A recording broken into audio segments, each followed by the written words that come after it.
Ular Ndaung dan si Bungsu. Dahulu kala di Bengkulu, terdapat sebuah desa yang letaknya di bawah kaki gunung. Di desa tersebut hiduplah seorang janda tua dengan 3 orang anak perempuannya.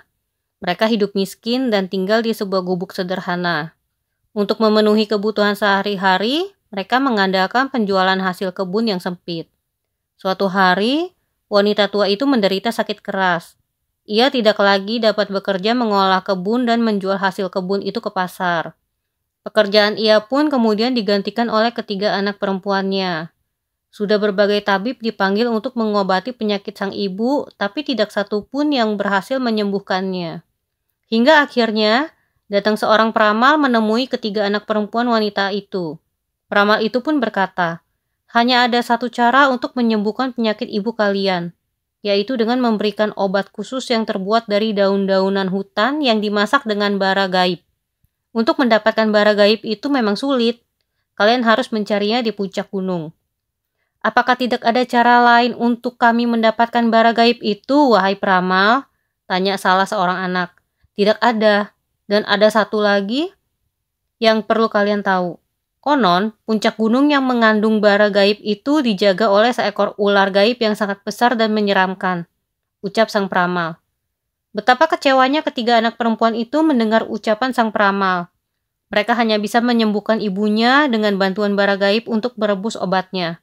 Namun masalahnya, ular gaib yang menjaga bara gaib itu, menurut para penduduk desa akan memangsa siapapun yang berusaha mendekati puncak gunung tersebut.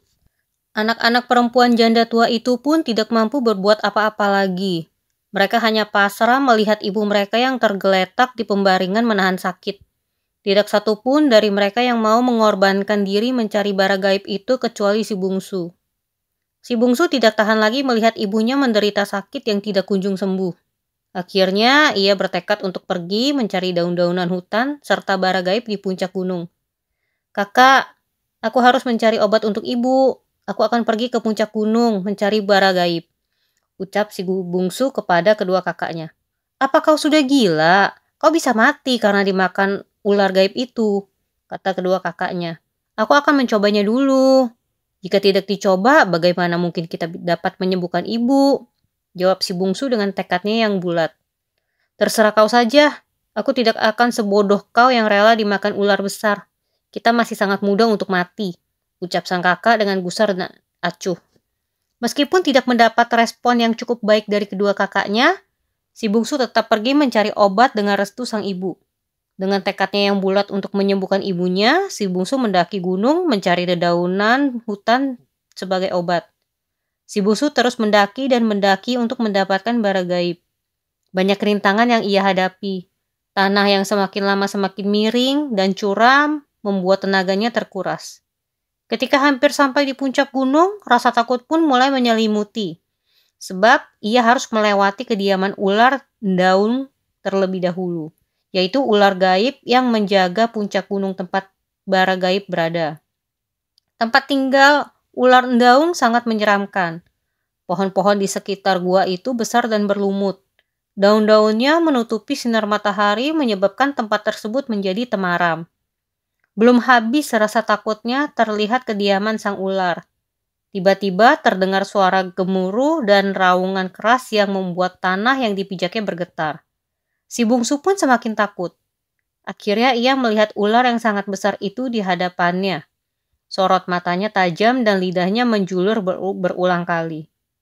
Dengan sisa keberanian, si Bungsu berkata, "Wahai ular yang baik hati, bolehkah aku meminta sebutir bara gaib? Bara itu akan aku gunakan untuk memasak obat ibuku yang sedang sakit." Tanpa diduga, sang ular menjawabnya dengan ramah. Baiklah, aku akan memberimu sebutir bara gaib. Tapi dengan satu syarat, kamu akan mendapatkannya jika kamu bersedia menjadi istriku. Tanpa berpikir panjang, si Bungsu menyanggupi syarat yang diajukan oleh si ular. Baiklah, aku bersedia menjadi istrimu. Tapi izinkan aku pulang terlebih dahulu untuk memberikan obat ini.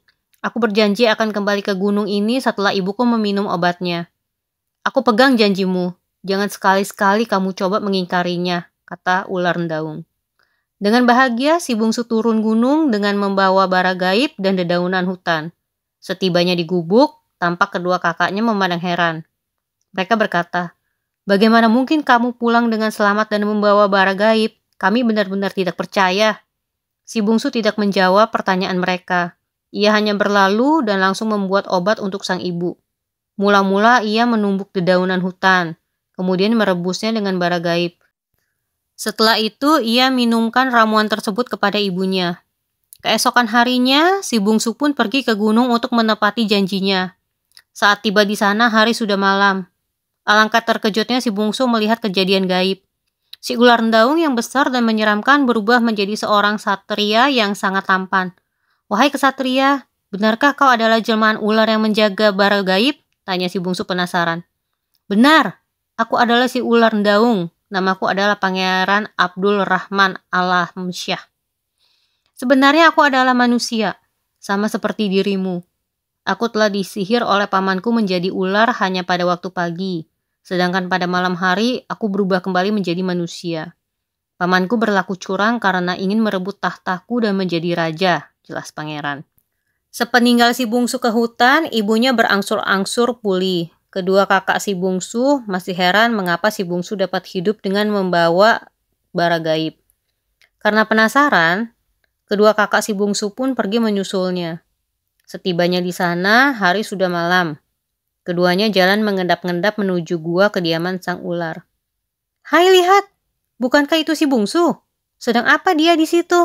Apa dia akan tinggal di gua ini selamanya bersama ular besar yang menyeramkan dan sewaktu-waktu bisa memakannya?"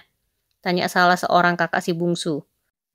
"Entahlah, aku tidak peduli jika dia mau tinggal di gua yang gelap ini.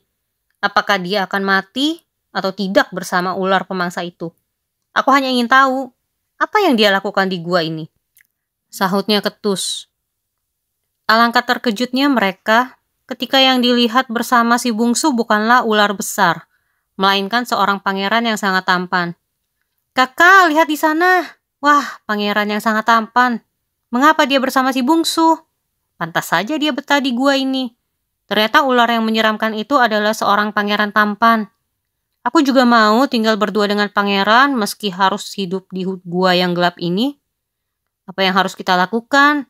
Aku tidak suka si bungsu bersama pangeran tampan itu," ketus salah seorang kakak si bungsu. Akhirnya karena perasaan iri dan dengki, mereka berniat jahat kepada si bungsu dengan cara memfitnahnya. Kedua kakak si bungsu kemudian mengatur siasat jahatnya. "Aku punya cara, kita curi saja kulit ular yang ada di gua itu, lalu kita bakar. Pasti pangeran itu akan marah dan mengusir si bungsu, atau bahkan membunuhnya." "Baiklah, aku setuju," ucap salah seorang kakak si bungsu menyetujui. Kemudian mereka masuk mengendap-endap ke dalam gua. Si bungsu yang tampak sibuk merapikan kayu bakar tidak menyadari kehadiran kedua kakaknya.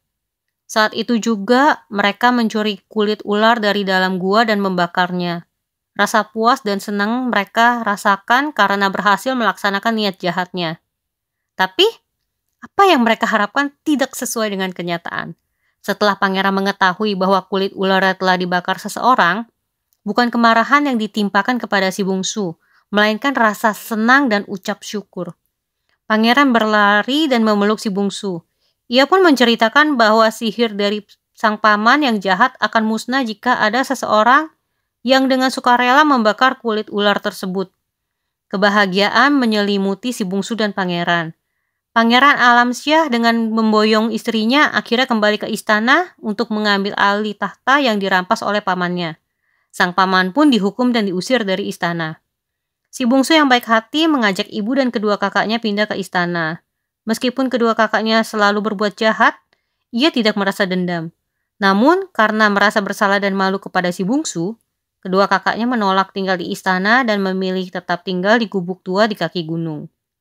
Pesan moral dari cerita ini adalah, jadilah anak yang berbakti kepada kedua orang tua, sebab perbuatan ini akan mendatangkan kebahagiaan. Dan berbuat baiklah kepada saudara. Jangan merasa iri dengan apa yang didapatkan oleh mereka.